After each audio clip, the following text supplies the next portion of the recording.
Hey, it's Monique. So I've been speaking to people this week about overcoming their reality and not basing their future on their current circumstances right now, because a lot of people have gone through a lot of loss.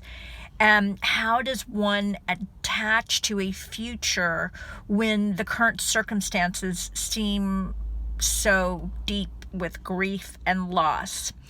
And the best thing to do, and the best thing I know to do, and what I help my clients do, is number one, to realize that the current reality was no longer frequency specific to that person atomically. So there's a greater reality that's waiting. God never takes away anything without replacing it with greater or equal value. So the key is to get into the future and start to dream as big as you can, and then begin to take baby actions towards that. I'll continue on the next video.